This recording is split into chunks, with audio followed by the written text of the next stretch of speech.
Assalamualaikum warahmatullahi wabarakatuh.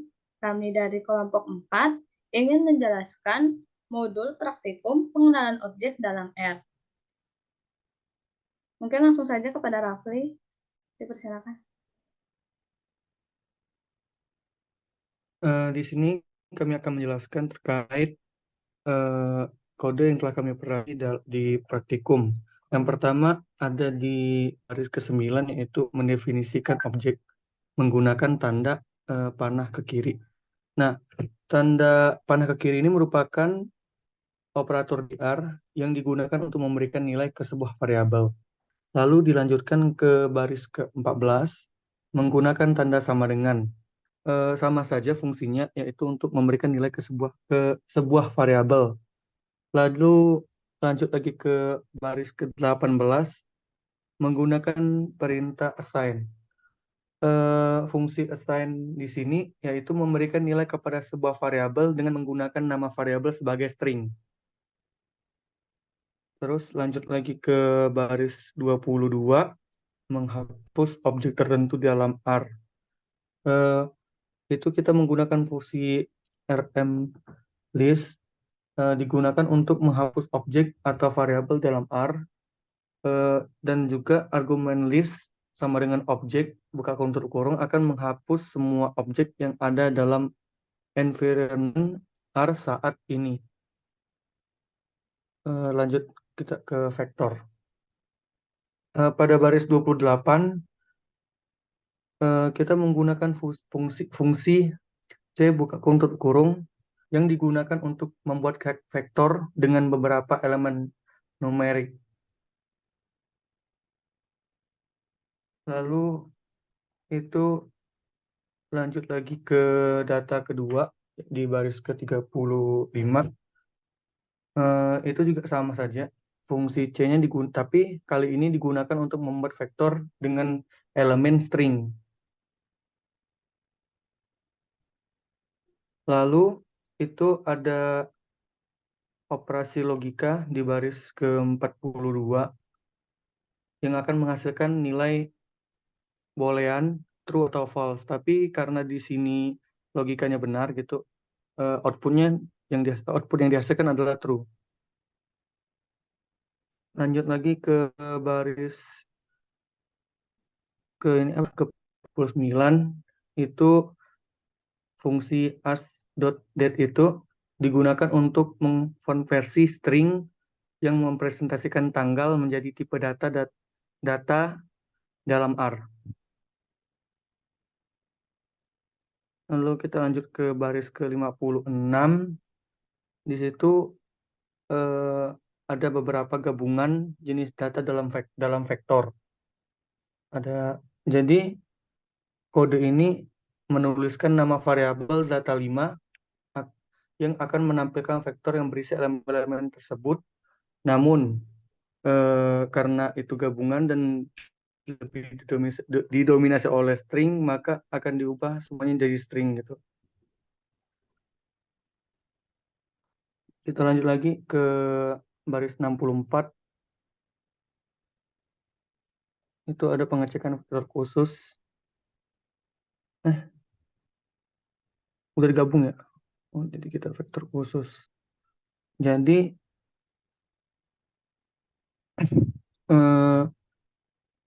ada variabel y, terus dilanjutkan dengan tanda panah ke kiri 1.210. Tanda titik 2 itu digunakan untuk membuat urutan bilangan bulat dari angka pertama hingga angka terakhir, yaitu 1 dan 10. Jadi outputnya adalah nilai yang jika di running akan memunculkan nilai dari angka 1 sampai 10.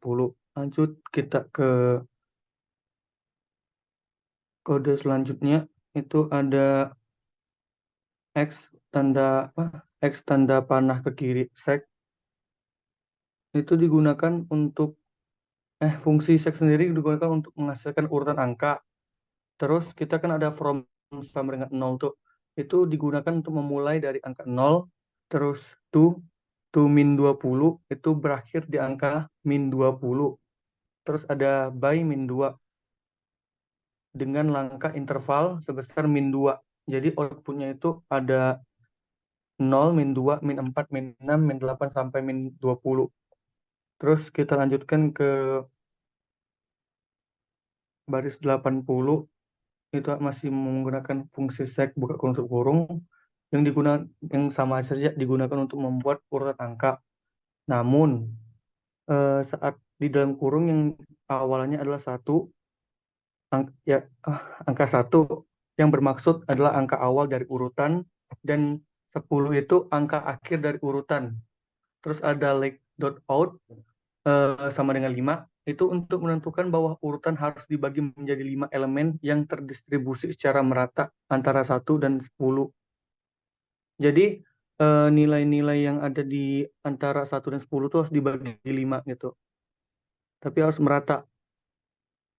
Bisa dilihat sendiri di outputnya gitu. Lanjut ke S tanda panah ke kiri, sek, terus buka kurung ada angka 1,10, along dot width sama dengan 1,27 tutup kurung. Eh, Sama saja fungsi sek masih digunakan untuk membuat urutan angka.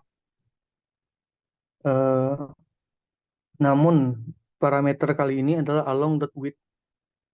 Nah, along dot width sama dengan 1,27 ini digunakan untuk menentukan bahwa panjang dari vektor yang dihasilkan harus sama dengan panjang dari vektor yang diberikan.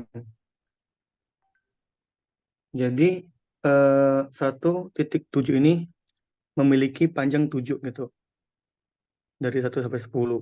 Sama sih dengan kasus yang di atas tadi. Cuman yang tadi dibagi 5, sedangkan yang ini dibagi 7 gitu. Lanjut lagi ke kode selanjutnya, ada A sebagai variabel A, terus kita ada tanda panah ke kiri, rep buka kurung 1,25,2. Eh, fungsi rep sendiri digunakan untuk merep apa sih? Digunakan untuk apa ya? Eh, Menampilkan lah gitu elemen-elemen dari suatu vektor gitu. Kayak dari urutan 1 sampai 5 gitu. Sedangkan argumen yang koma 2 itu digunakan untuk menunjukkan berapa kali setiap elemen dari vektor tersebut akan diulang gitu.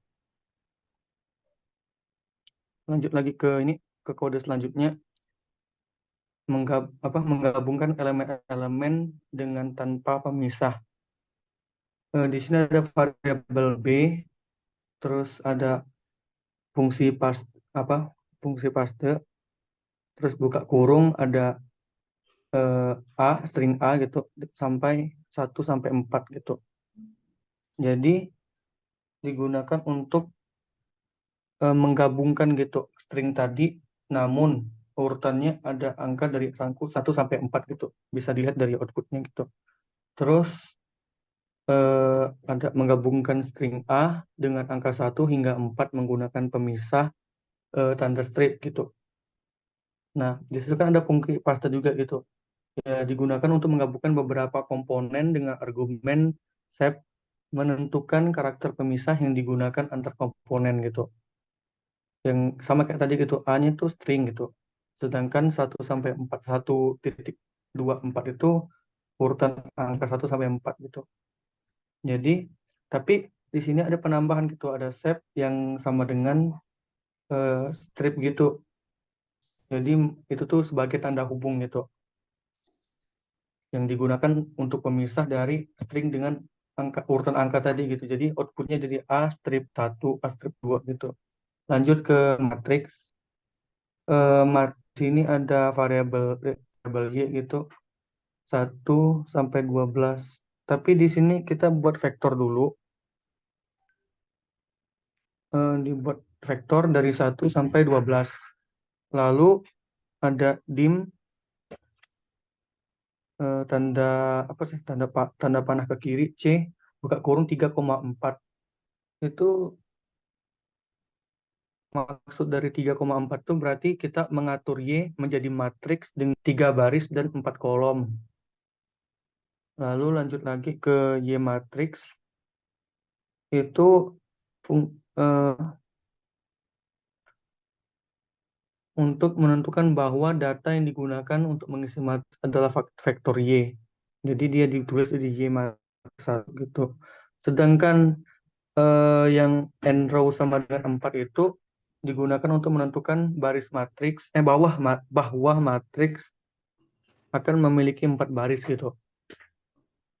Lanjut ke ini yang Y matrix X2, tadi kan X1, sekarang X2. Terus dia ada data sama dengan Y, n row sama dengan 3, sama n cell sama dengan 3 gitu. Kalau Y sama aja gitu, yang itu merujuk ke vektor Y gitu. Sedangkan n row 3 digunakan untuk menentukan bawah matriks akan memiliki 3 baris, dan n cell digunakan untuk menentukan bahwa matriks memiliki 4 kolom. Lanjut lagi ke matriks A. Nah, di dalam matriks A itu kan ada 2,2,10,3 gitu. Nah, 2,2,10 itu eh, vektor yang berisi angka dari 2 hingga 10. Sedangkan 3 adalah jumlah baris yang diinginkan untuk matriks tersebut.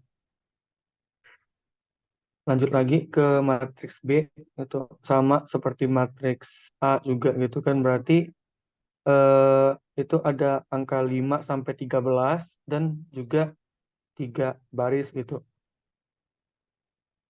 Kita lanjut lagi ke matriks C, yang kalau C bind A, B itu digunakan untuk menambahkan kolom B ke A gitu. Sedangkan kalau R bind digunakan untuk menambahkan baris B ke A. Intinya kalau C bind untuk kolom, sedangkan R bind itu baris. Mungkin bisa dilanjutkan oleh teman saya.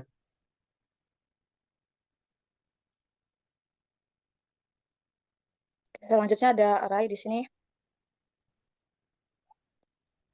Membuat array 3 dimensi di mana menggunakan data dimensinya itu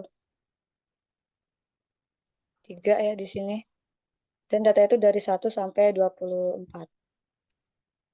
Nah, dimensinya itu ada 4 baris, 3 kolom, dan ada 2 lapisan dimensinya.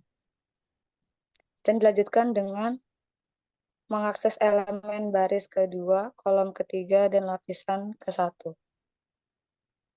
Output yang dihasilkan itu adalah nilai yang berada di pada baris kedua, kolom ketiga, dan juga lapisan pada dimensi ke-1. Selanjutnya dilakukan mengubah dimensi array.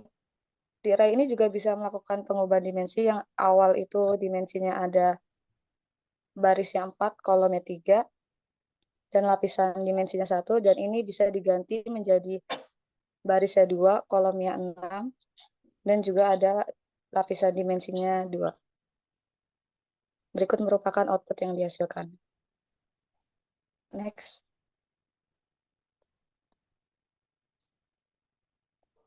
Selanjutnya dilakukan untuk melakukan operasi dalam array, yaitu ada rata-rata dan juga seluruh bisa dapat mengakses seluruh dimensinya dari baris ke-1, kolom kedua, dan semua dimensinya. Next, selanjutnya ada faktor. Faktor di sini bentuk luasan dari vektor, di mana faktor ini sering digunakan juga untuk menyimpan data nominal atau ordinal sebagai level. Itu bisa ada contoh datanya seperti golongan darah atau tingkat pendidikan. Dan di sini menggunakan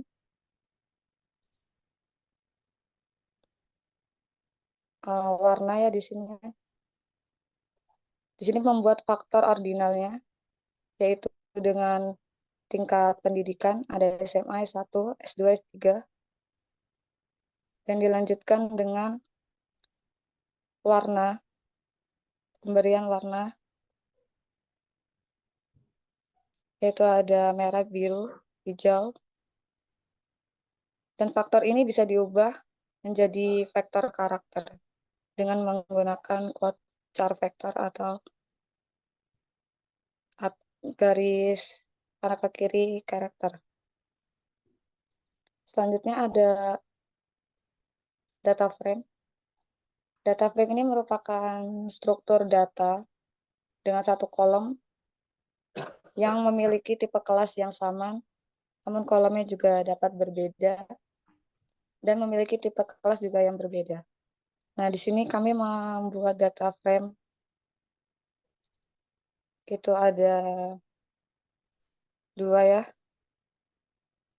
ada respon dan treatmentnya, di mana data responnya itu ada 1, 2, 3, 4, 5, dan treatment vektornya itu A, B, A, B, dan A. Contoh lain membuat data frame juga bisa menggunakan nama, tinggi badan, sekolah, dan lain sebagainya. Selanjutnya dilakukan list. List ini objek struktur R yang memungkinkan elemen dari berbagai tipe kelasnya. Dapat berisikan matriks atau fungsi sebagai elemennya.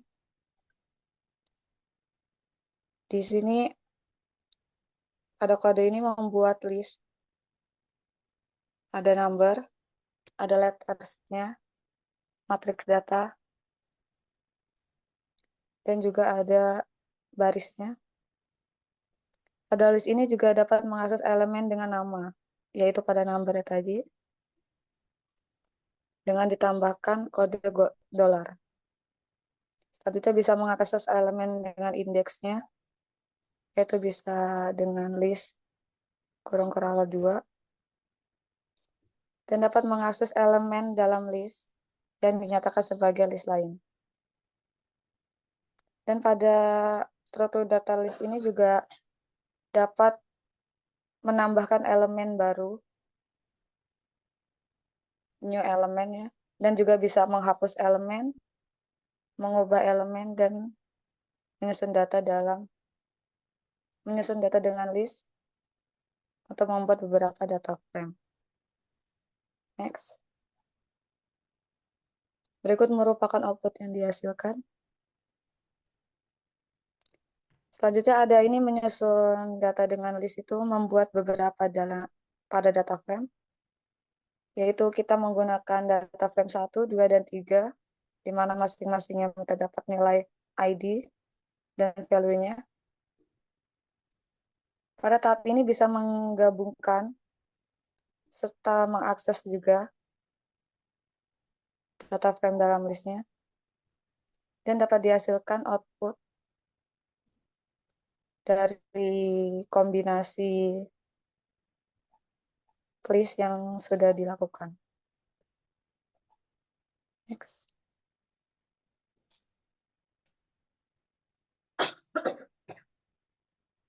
Selanjutnya ada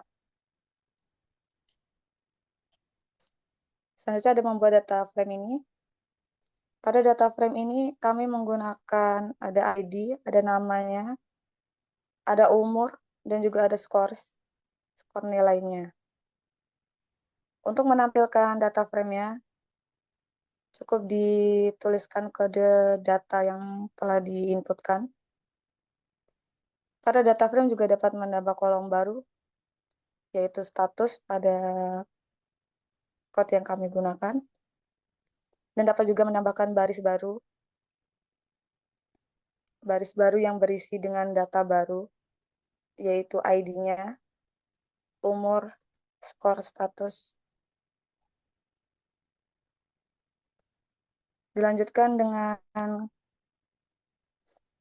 kami mengimpor data yang sudah kami dapatkan dari data frame ini menjadi file Excel dengan library Red Excel.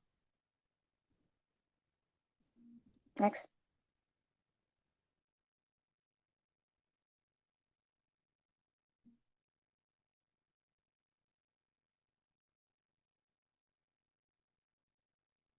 Berikut merupakan output yang dihasilkan dari data frame yang sudah dibuat.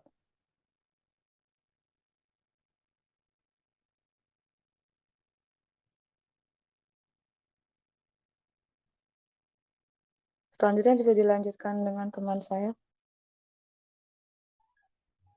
Selanjutnya yaitu percabangan. Percabangan adalah cara yang digunakan untuk mengambil keputusan apabila di dalam program dihadapkan pada beberapa kondisi tertentu. Oke, di sini ada yang pertama menilai nilai angka. Jadi pertama itu kita menginisiasikan variabel X dengan nilai 10. Di sini terdapat 3 kondisi, makanya pakai if, else if, dan else. Nah, kondisi pertama itu X lebih besar dari 0, maka print X adalah angka positif. Lalu kondisi kedua ada X kurang dari 0, maka print X adalah angka negatif.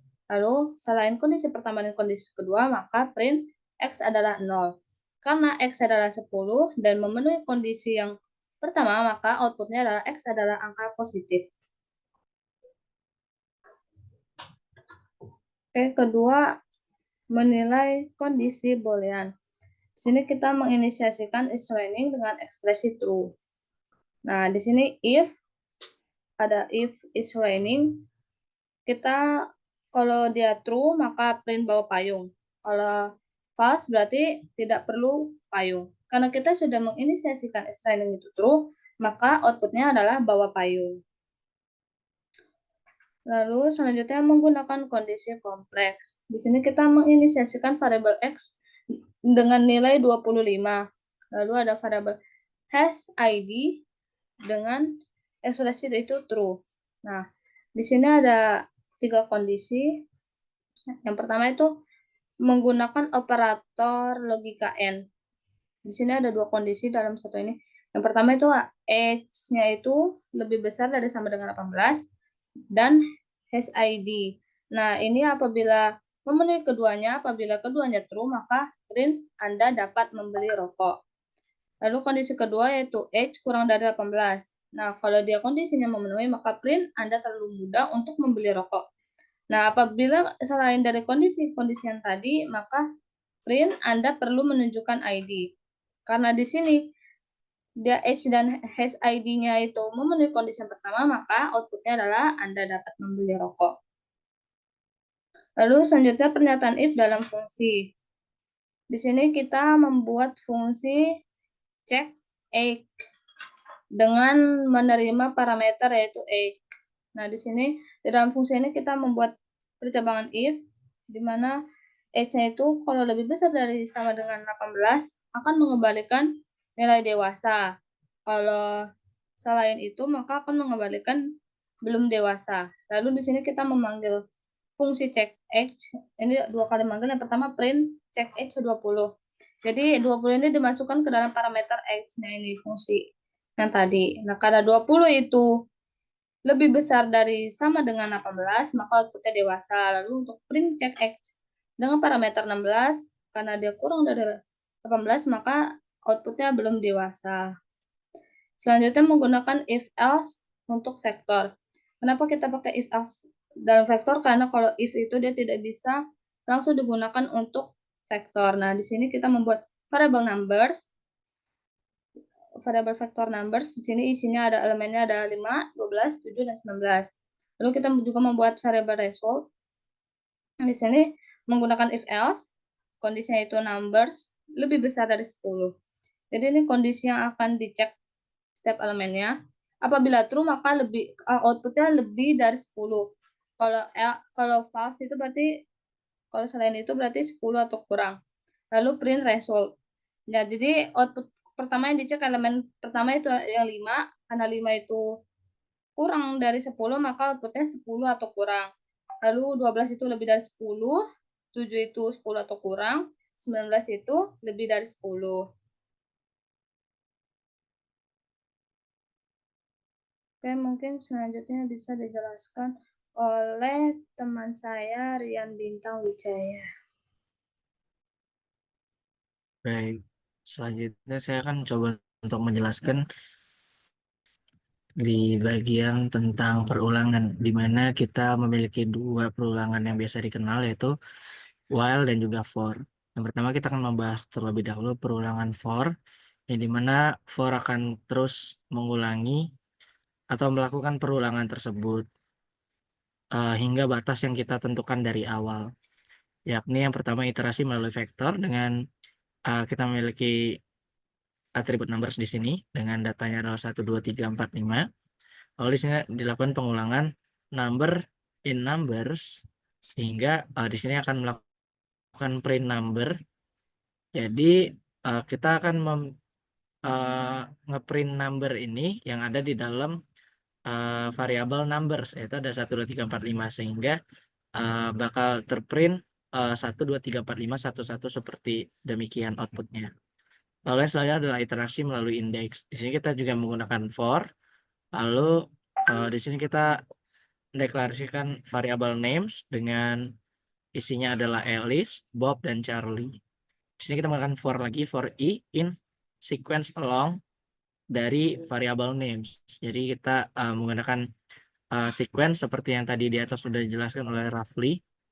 Lalu kita di bawahnya adalah print, paste, index i dengan names i. Jadi kita menggunakan paste yang mana menggabungkan dari dua hal tadi, yang dimana paste itu berarti ada pemisahnya. Entah kalau di atas tadi menggunakan contohnya adalah strip seperti itu. Jadi setiap indeks yang ada di dalam variable names kita akan printkan gitu dengan indeks i, berarti indeks 1 begitu, dengan namanya adalah indeks 1 dari variabel names yaitu Alice. Begitupun sampai indeks ke-3. Lalu yang ketiga adalah menggunakan for untuk menghitung total. Kita juga bisa menggunakan for untuk menghitung total dengan cara sebagai berikut. Kita deklarasikan terlebih dahulu variabel numbers dengan isinya adalah list seperti berikut 5, 10, 15, 20. Lalu total kita buat sebagai 0. Lalu kita gunakan for setiap number di dalam variabel numbers. Lalu kita buat di sini pengulangannya adalah total, yakni total awal yaitu 0 ditambah dari number yang pertama itu kan 5 seperti itu. Maka akan menjadi 5, terus diulangi lagi total yang adalah awalnya 5 berarti total ditambah total adalah 5 ditambah number selanjutnya itu 10, 15. Demikian sampai akhir sehingga menghasilkan output 50. Lalu kita ke kondisi pengulangan yang kedua yakni menggunakan while. Yang dimana while itu akan terus melakukan perulangan selagi kondisi yang kita tentukan itu masih terpenuhi seperti itu. Contoh penggunaan sederhana sebagai berikut dengan count adalah 1. While count kurang dari sama dengan 5, maka kita akan ngeprint dari si count tersebut. Dengan kondisi di bawah, count akan bertambah 1 setelah di print.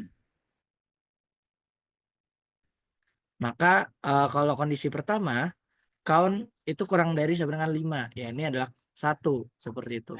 Lalu kita akan print satunya, lalu count-nya akan berubah menjadi plus 1 sehingga jadi 2. Dan karena itu masih juga terpenuhi kondisinya dari kurang dari sama dengan 5, maka akan terus dilakukan. Dan kenapa ini stop di 5? Karena ketika count-nya berubah menjadi 6, yang dimana 5 plus 1, yang adalah 6, itu tidak memenuhi dari kondisi count kurang dari sama dengan 5. Sehingga kalau kondisi count kurang dari sama dengan 5 ini bernilai false, maka dia tidak akan dilanjutkan perulangannya, sehingga akan berhenti di 5, seperti itu. Contoh lainnya adalah kita untuk menghitung faktorial, yakni kita lihat di sini number adalah 5, faktorialnya adalah 1.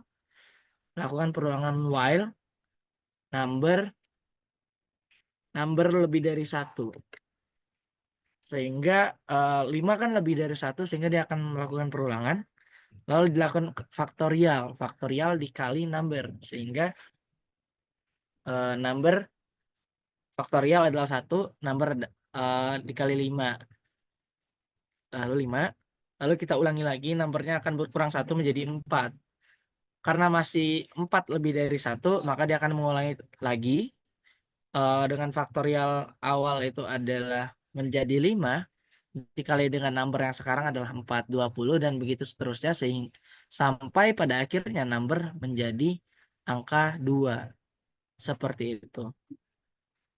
Sampai ketika kondisi while yang ada di dalam kurung ini itu tidak terpenuhi atau akan bernilai false sehingga dia akan berhenti.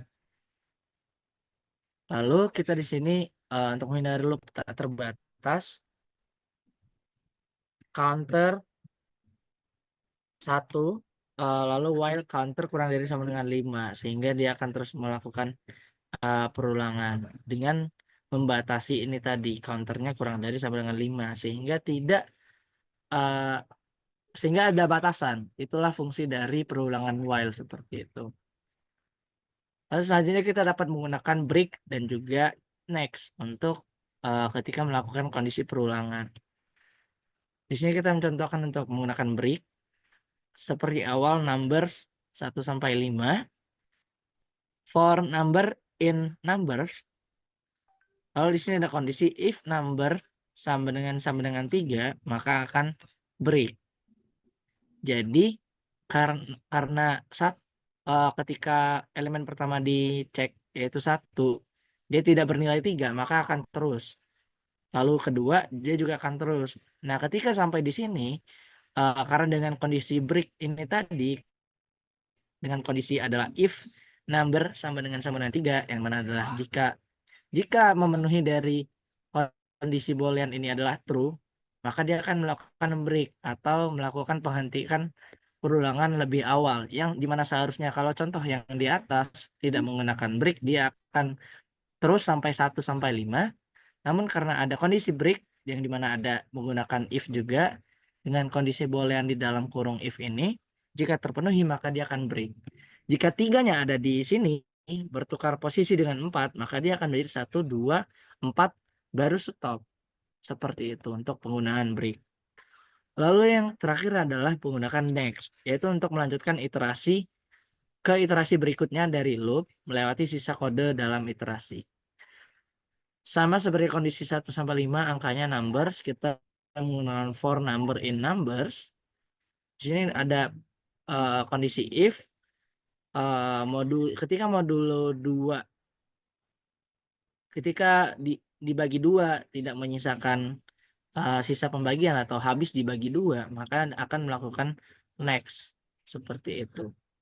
Makanya yang terprint di sini adalah justru bukan 2 tapi adalah 1. Yang di-outputkan adalah 1.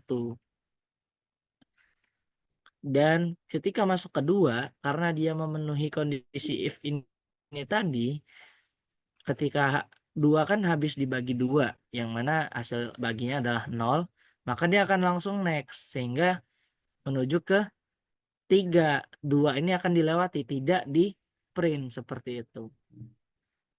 Begitu juga dengan 4 sama kondisi dengan 2 karena dia juga tetap habis dibagi 2 sehingga yang muncul hanyalah bilangan ganjil 1, 3, 5.